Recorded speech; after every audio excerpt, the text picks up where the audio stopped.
Good afternoon, ladies and gentlemen. It's a pleasure to have you here today, and welcome. My name is Rob Schaefer. I am the CEO of the Americas and the Global Co-Head of Private Banking at Credit Suisse. And this afternoon, I have the honor of welcoming, as the keynote speaker to the AIC, Anders Fogh Rasmussen. Mr. Rasmussen has been at the center of European and global politics for three decades, as both the Secretary General for NATO, the Prime Minister for Denmark, and the Danish Minister of Economic Affairs. He is also an expert in geopolitics and transatlantic relations. As a prominent European leader, Mr. Rasmussen has achieved diplomatic success as an extraordinary consensus builder, working with leaders from various nations. Because of this, he has unrivaled insights into the political agendas and policy-making mandates of governments around the world. Today, he'll shed light on what he sees as some of the key hotspots around the world, with a particular focus on Asia, which he believes will have the greatest importance for the global investment community. Now more than ever, the geopolitical issues have a significant impact on financial markets, and Mr. Rasmussen will spend time focusing on where he sees potential threats and where he believes investors should keep in mind as they make their investment decisions. He'll also talk about where he sees the next geopolitical hotspots and where they could emerge. So it is a great honor to have with us today, and please join me in welcoming Mr. Anders Fogh Rasmussen to the stage. Thank you.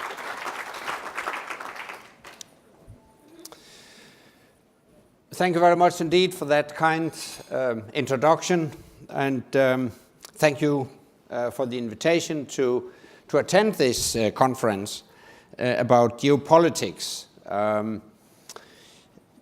We are living in a period, or maybe even an era, of crisis, conflict, rebellions, and that could easily lead to very pessimistic conclusions regarding the geopolitical situation and the challenges. But actually, I do have a more optimistic take on it. In my opinion, the decisive geopolitical factor will be the relationship between China and the United States and how it develops. So let me start with a conclusion. I believe in a peaceful rise of China in a constructive cooperation with the United States. But before coming to that more optimistic take on the geopolitical situation, let me briefly go through some wildcards that might disturb the overall positive picture. Russia.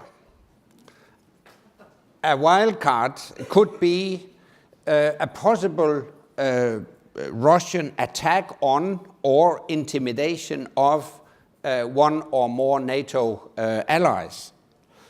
Obviously, the response would be a military response, an open military conflict between NATO and Russia, and you can all imagine that would have a very negative impact on the overall economic climate, not least in the Eurozone.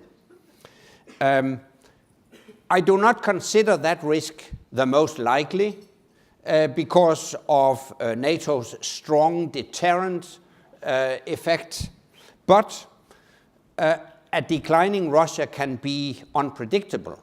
So that's why I mention it as one wild card. Secondly, the risk that the terrorist organization ISIL advances and control more or less a country and its infrastructure.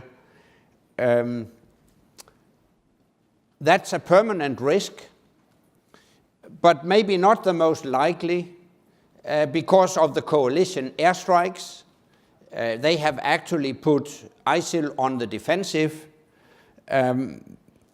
but ISIL is still a network that works across borders and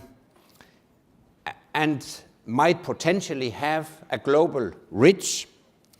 So we can't completely exclude 9/11-like attacks, and you can imagine that such attacks would have a very negative impact, at least in the short term, on the investment climate. We saw that in the wake of 9/11. A third wildcard might be closure of the Suez Canal. That would have a major impact on the global economy, because 15% of the global maritime trade passes through the Suez Canal. The risk here is terrorist activities in the Sinai Desert, and now I would also add Yemen as a potential failed state and breeding ground for terrorism. And this is actually an imminent risk. We have seen an attack on a container ship in the Suez Canal, and if terrorists succeed in closing the canal, obviously that would have an effect on the global economy, and this is an increasing risk. Fourth, closure of the Strait of Hormuz. 20% of all oil that is traded internationally passes through the Hormuz Strait, and a closure of the Hormuz Strait would have a significant effect on Asia, because most of oil deliveries to the growing Asian economies is transported through the Hormuz Strait. The risk, of course, is that Iran, for one reason or the other, might decide to close the strait or intimidate traffic through this strait. It is maybe not the most imminent risk, because Iran herself would be hit severely if the strait were to be closed. And furthermore, it's such an important choke point that an attempt to close the strait would immediately be met by a military operation to reopen the strait. But you can imagine that such a wildcard might also have a significant impact on the global economy. That leads to the fifth wildcard. If Iran acquires a nuclear weapon, that would constitute a clear threat, not only regionally, but globally. It would initiate a Middle East arms race, maybe also provoke a military strike. So that would be a wildcard of significant importance. Here and now, I give higher probability to reaching a political deal with Iran, but if that's not concluded, then we have here a wildcard that should be taken into account in all investment decisions. Six, I would mention North Korea. A potential missile attack against South Korea, Japan, or the United States would really provoke a conflict of significant importance. The risk here is that, in particular, that a domestic crisis in North Korea might provoke the leadership to take military action against a perceived external enemy that could get the North Korean people to rally around the leadership. This is a permanent risk. Of course, the caveat here is China's growing impatience with North Korea, but it is a wild card that should be taken into account. And seventh, I would mention the potential closure of the Malacca Strait. As you know, the Malacca Strait is a long, narrow strait between Malaysia and Indonesia, connecting the Indian Ocean with the Pacific Ocean. I mention it because it is the world's most important strategic passage, and it is the shortest route between the Persian Gulf and Asia's growing economies, and 30% of the world trade passes through that strait. And the risk here is in particular the territorial disputes in the Southeast China Sea, disputes over the Spratly Islands and the Paracels, disputes between China and the Philippines, China and Vietnam, and on top of that, of course, the territorial disputes between China and Japan. Now, also in that respect, there are some modifiers, because China herself would be hit severely if this strait were to be closed. But I mention it because we have these territorial conflicts ongoing, so there is a potential risk of a closure in that part of the world. Now, that was a brief overview of 7 wildcards.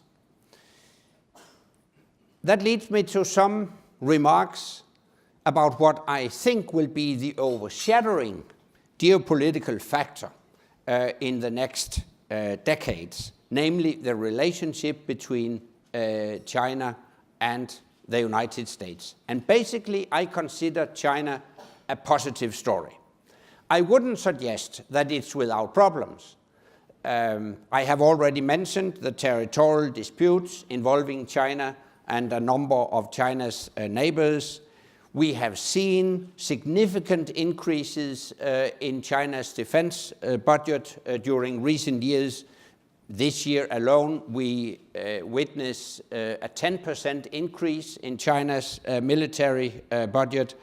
And China has introduced what is called air defense identification zones.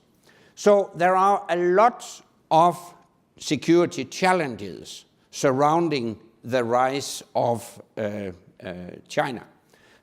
But having said that, my analysis is that China is basically interested in a peaceful rise, in cooperation and not confrontation. Because the Chinese leadership will be very much focused on continuing generating economic growth. Actually, I do believe that the survival of the regime is very much dependent on the ability to generate economic growth. And it is a prerequisite for continued economic growth in China that we maintain international stability. So that's in China's interest. Furthermore, China suffers from resource scarcity compared to the size of the population and the ambitious growth plans. So that will require a lot of global trade, imports to China. So China is interested in keeping open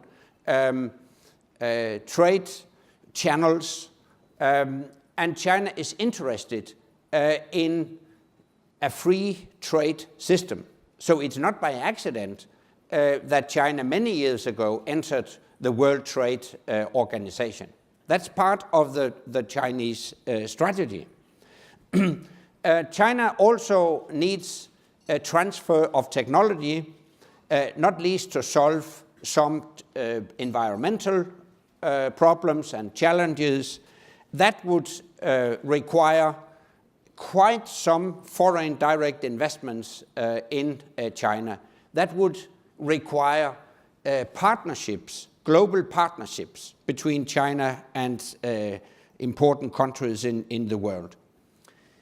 But maybe most importantly, China realizes that the world's strongest power for many decades to come will remain the United States.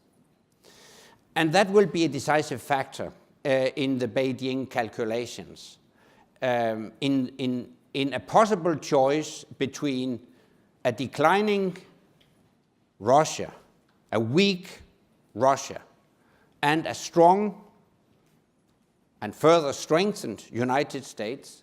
China will, of course, choose cooperation with the world's strongest power.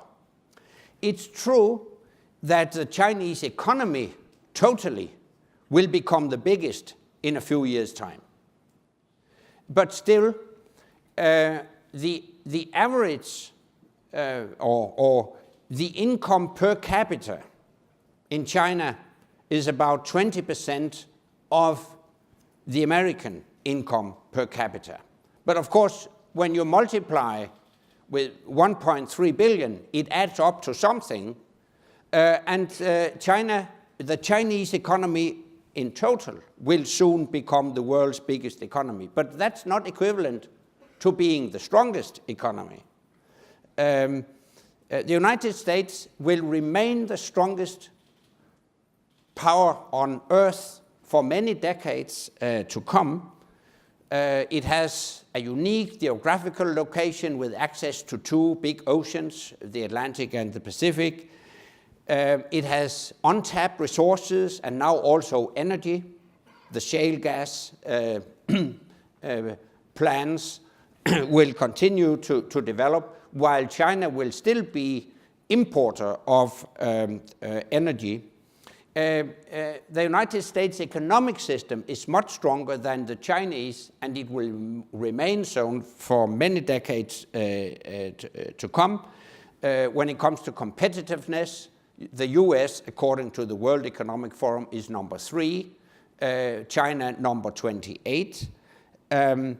If we have a look at investments in research and development, the United States represents 1/3 of the global investments in research and development.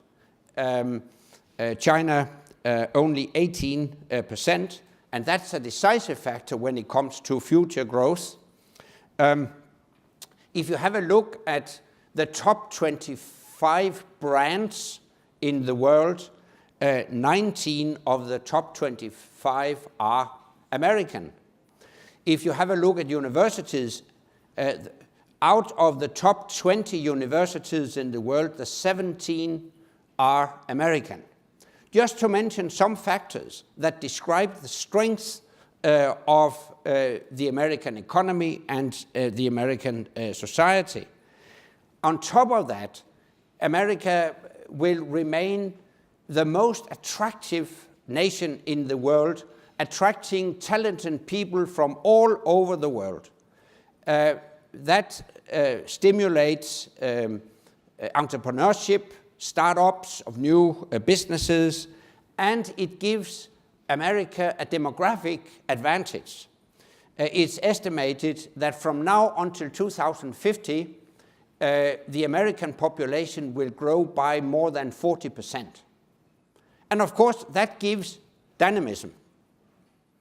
While the Chinese population will be an aging population, not least due to the one-child policy.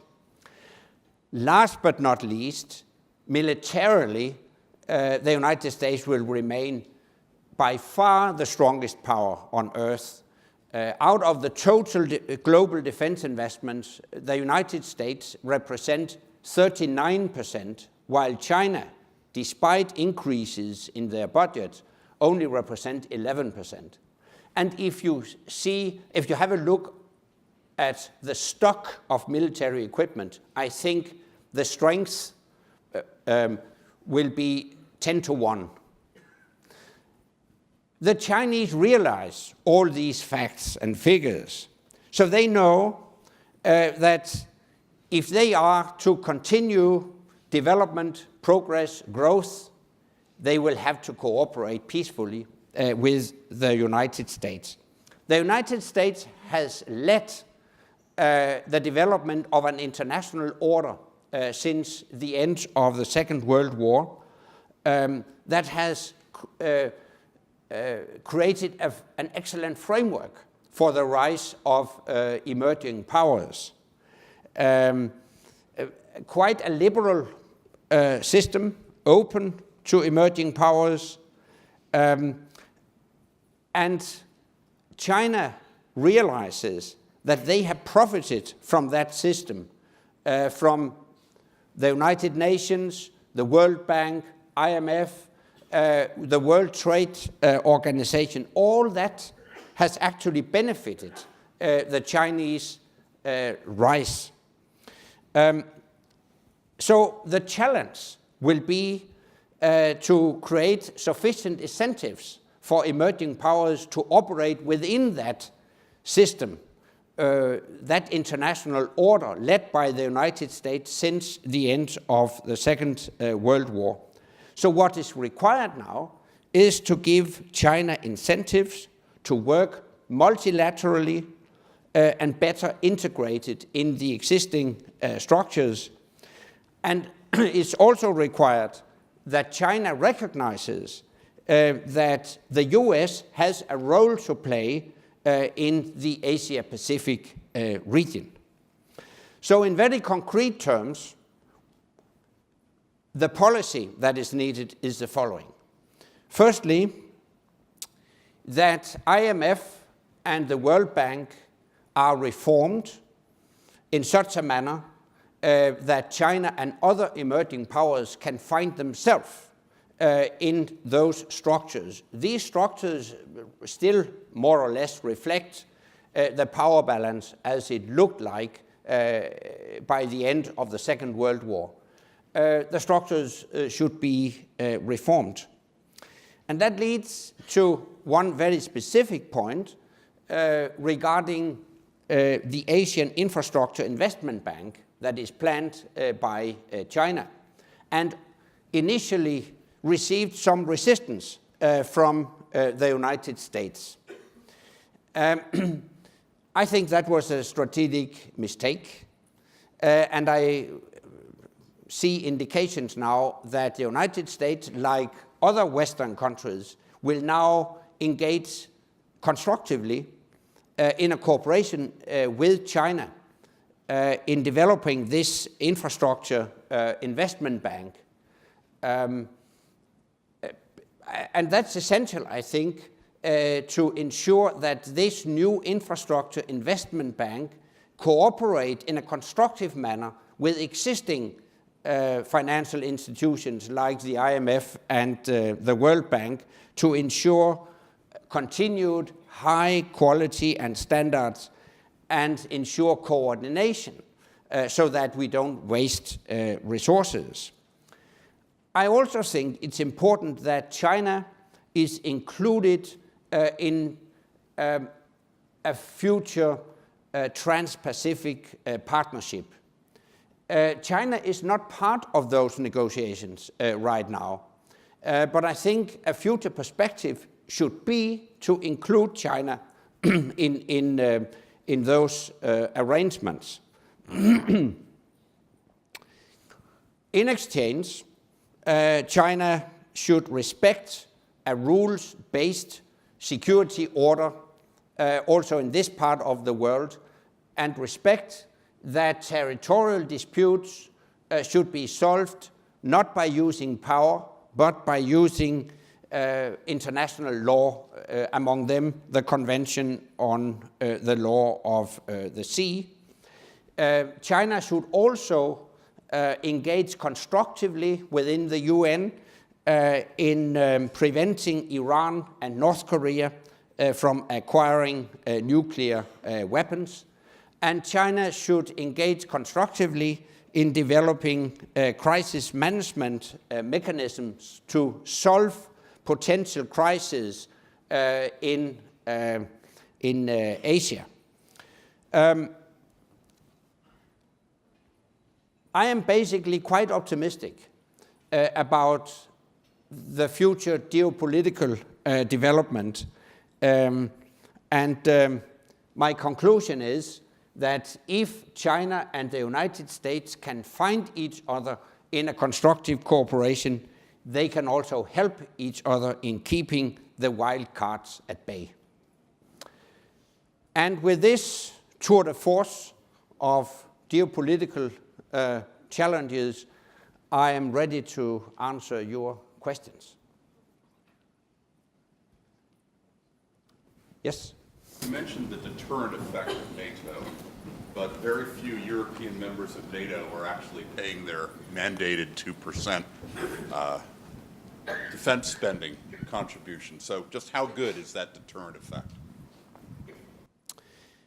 It is a very strong and very clear deterrent effect. But you're right that we have a burden-sharing question to discuss within NATO. The fact is that the United States represent around 75% of the total defense investment within our alliance. And whenever I meet lawmakers on the Hill in Washington, they ask questions about Europeans' free riding. And they suggest that the Europeans could pay a bigger part of the bill for our common security, not least taking into account recent events in Ukraine. This is why at the NATO summit in September in Wales, all 28 allies signed up to a commitment to reach the NATO 2% benchmark within the next decade. It's not easy, it will be a challenge, but we have 28 signatures from 28 heads of state and government. So I think 2015 will represent the lowest point, and from here we will reverse the trend and see a better burden sharing within the alliance. The negotiation between the US and Iran, Israel is clearly against the negotiation at the point where they are today, even though the G5+1 more or less apparently are going to agree with something. Why do you think Israel doesn't like the agreement? And what might happen if finally there is an agreement and Israel is not happy with the end result? Yeah, but in many ways I understand the Israeli concerns and reservations. For Israel, this is an existential question, taking into account the threats that have been issued by the Iranian leadership. So I understand very well that the Israelis follow these negotiations carefully and may be concerned about the outcome if there is no guarantee that Iran can't acquire a nuclear weapon.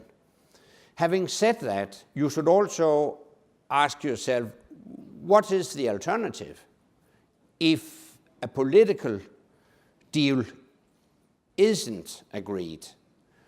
And the alternative isn't attractive either, because the alternative to a political agreement would probably be that Iran just continues its nuclear program without any international surveillance, without any international inspections.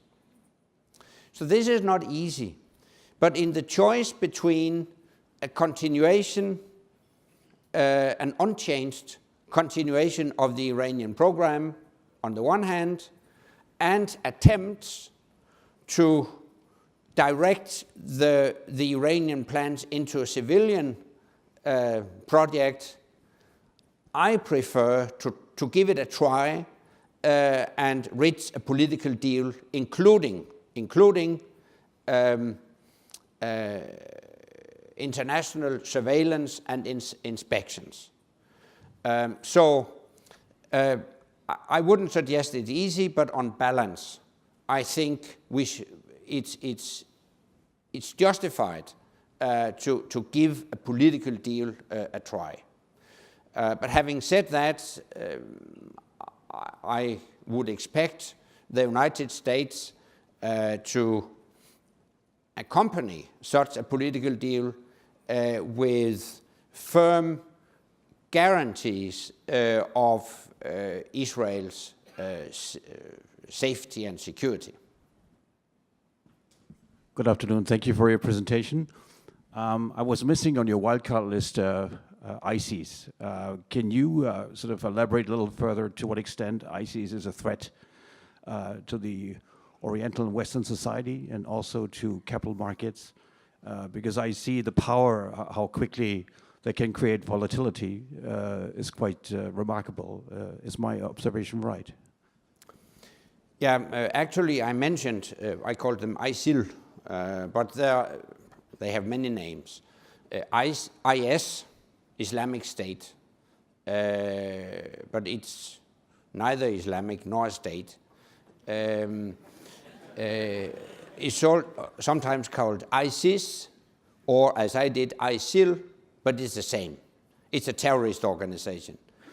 And it constitutes a real threat towards our societies. They have global ambitions. They have the very concrete ambition to create what they call a caliphate, to actually control land, as they do now. They have parts of Syria, they have parts of Iraq under their control. And obviously, that is a threat in itself, because through that control of an area, they can also generate some revenue. They have actually got revenue from oil. They tax people, and they get donations from wealthy families, in particular in the Gulf states. So they have multiple sources of financing. And if they were to get further foothold, as they now try in Libya, for instance, that could be extremely dangerous, because if they got hold of oil revenue from the Libyan oil facilities, that would of course further strengthen the organization. So we should take that threat seriously. They can use controlled areas to launch terrorist attacks against our societies.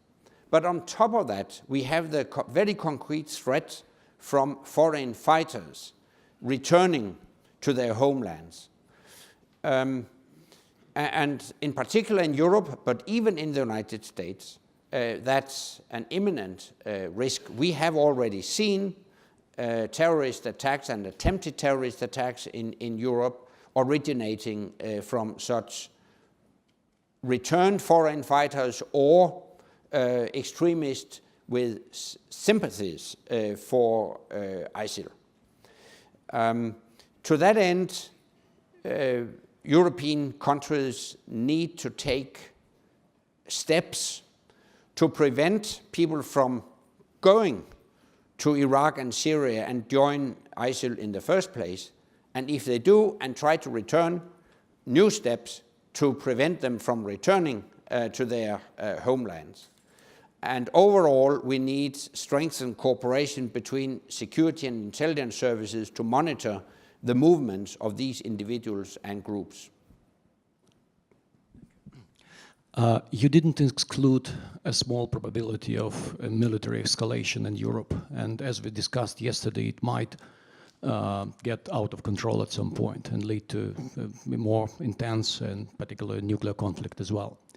In this situation, of course, it wipes out the US and some parts of Europe who are a part of strategic defense system, right? My question is, can China, in this respect, play a role of a broker to really help to negotiate a proper deal between US and Russia, in essence, being very important for both? Or you think US would be objecting this type of a role for Chinese? What you're saying? I'm not sure. I'm not sure China could play a direct role as a mediator or something like that, but China could definitely play a role by not supporting Russia. And so far, China has also been very reluctant in that respect. Of course, China has, I mean, there is a bit of ambiguity in the Chinese attitude. On the one hand, China wants to counterbalance the influence of the United States in a way, so they gang up with Russia in the UN on certain occasions. But on the other hand, China is not comfortable with the fact that Russia is in clear breach of the Chinese principle of non-interference. So the Chinese are not pleased by the Russian, pleased with the Russian behavior in Ukraine. So I think the best way Russia could contribute to restricting the Russian actions would be to help isolate Russia. Russia has a clear interest in demonstrating that they are not alone, that they have strategic partners, and this is a reason why President Putin struck a gas deal with the Chinese some months ago. But it's important to have a look at the terms on which that deal was agreed, and I think it's fair to say that this arrangement was agreed on Chinese terms because Putin needed it much more than China. So all in all, I think China could play a constructive role by helping to isolate Russia.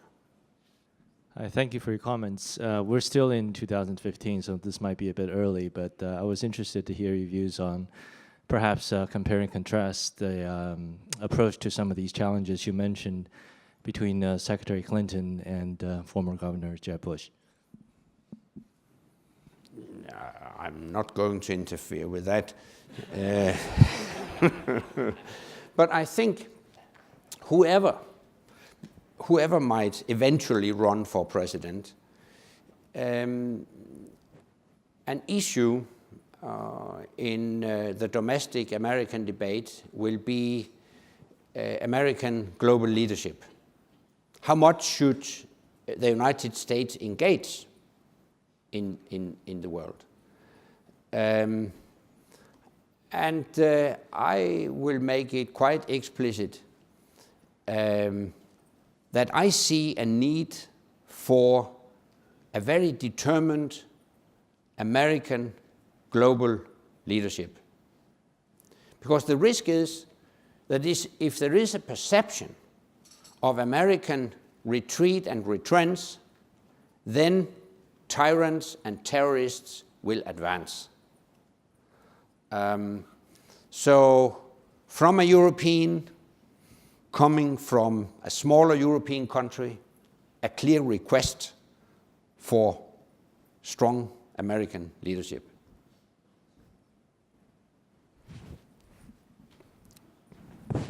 Mr. Rasmussen, your conclusion was that China wants to have peaceful cooperation with America. Do you think all elements of American political leadership share that view? Because whenever they've expressed a view on areas of conflict, like the Senkaku, Diaoyutai Islands, they come down on the side of containing China rather than being open-minded about that and other, the 9-dash line and so on. They seem to have made their mind up on that and that China is to be contained.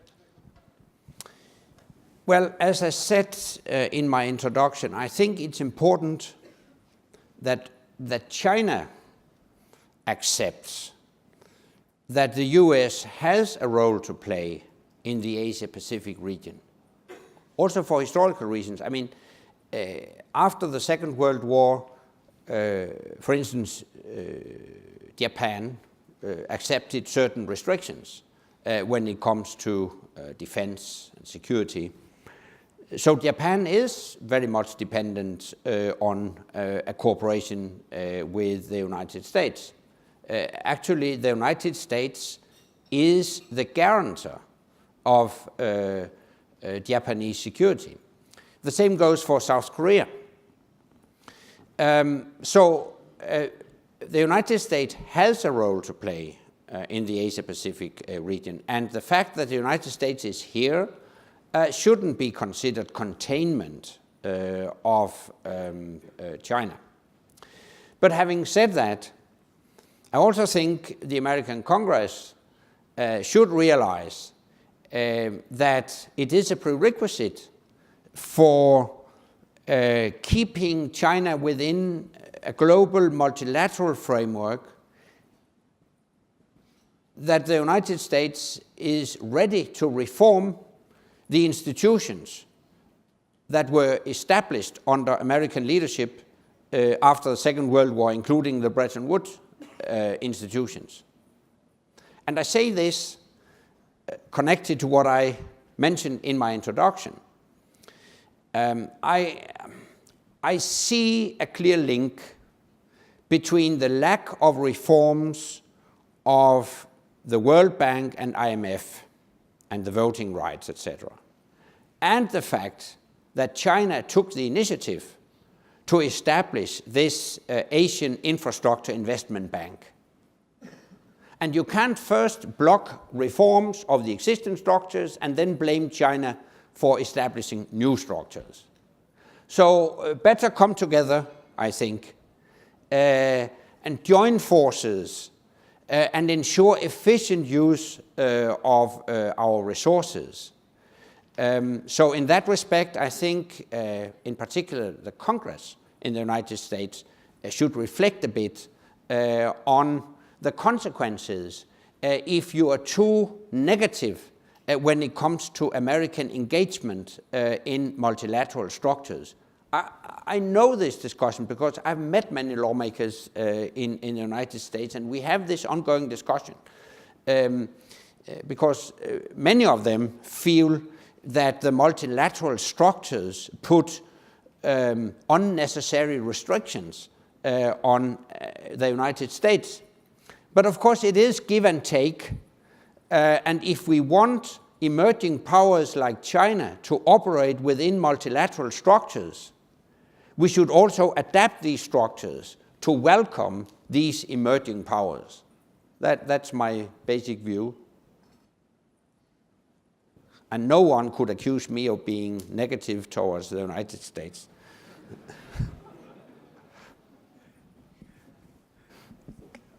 Could you just comment on the risks associated with the American withdrawal from Afghanistan and Pakistan? I mean, there's been a lot of talk about Iran perhaps not getting a nuclear weapon, but with the Taliban and potentially ISIS playing a role in Pakistan, how much of a risk is that?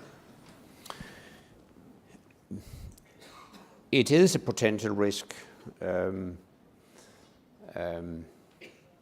Now, I didn't mention Afghanistan, I didn't mention Pakistan, not to make my list too long, but I could have mentioned both.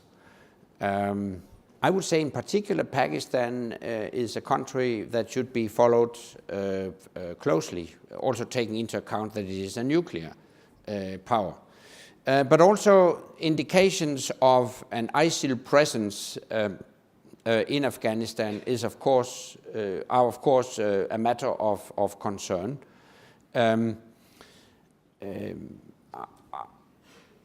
I think at the end of the day, the Americans will adapt the plans of withdrawal from Afghanistan to the evolving security situation. In other words, if there is an imminent risk of a deteriorating security situation in Afghanistan, it might also lead to a slower withdrawal from Afghanistan. No one could be interested in a premature withdrawal if it is at the expense of security in Afghanistan. We took responsibility for the military operation many years ago to prevent Afghanistan from once again becoming a safe haven for terrorists that could launch terrorist attacks against our countries. So, of course, it wouldn't be acceptable to open such a safe haven once again. Could you elaborate on Russia? Because you've created the framework of, Russia and China as basically rational actors, but from our perception, Russia seems to be very erratic. Or is there a deeper logic to what their objectives are that we're not seeing? How do you see that playing out? So, Russia's. The Russian behavior. But the problem is that decision-making in the Kremlin is not based on rational thinking. Because rational thinking would lead to the conclusion that, at least from an economic point of view, Russia would benefit greatly from peaceful cooperation with the West. If you have a look at trade figures and investment figures, you will see that Russia is much more dependent on us than we are on Russia. So Russia would benefit from strengthened economic ties with the United States and with the EU. But decision-making in the Kremlin is more based on some ideological ideas of the restoration of Russian greatness, re-establishment of a sphere of Russian influence in the near neighborhood. And to that end, it's important for Russia to keep the neighbors weak and dependent on Russia. And it's in Russia's interest to keep a series of conflicts in the near neighborhood simmering or frozen. So that leads me to the conclusion that this conflict scenario, unfortunately, will last for a very long time, and we have entered a new Cold War era. And we will have to adapt to that. I think we have time for one very short question. You mentioned earlier there is a potential risk that NATO has to go to war to Russia to stop their further expansion plans. To what extent can we avoid any kind of nuclear, let's say, response from Russia, or nuclear war, to use that total term? Is our current second strike ability enough to protect this kind of scenario? Yeah, but let me stress, while we have seen very disturbing statements from Russian politicians regarding the nuclear capability, I don't consider that a realistic scenario. The nuclear option is such a terrible option that while I have elaborated on the irrationality of thinking in the Kremlin, I think this would go too far. So I don't consider the nuclear scenario to be an imminent risk. So it's more realistic to see conventional threats be developed, including the risk of this hybrid warfare, not open attacks, but intimidations of neighbors. But to prevent that, I think the most efficient tool is to demonstrate strength, firmness, and unity on our side. That's the only language that is respected in the Kremlin. In conclusion, there are a lot of hotspots out there, a lot of wild cards, but basically I have this optimistic view on the geopolitical situation that China and US will find each other in a peaceful cooperation, and we can all be satisfied with that. And for investment bankers, I think there's always good news, because you profit whether it goes up and down. It just has to move, and I can assure you it will continue to move. Thank you very much.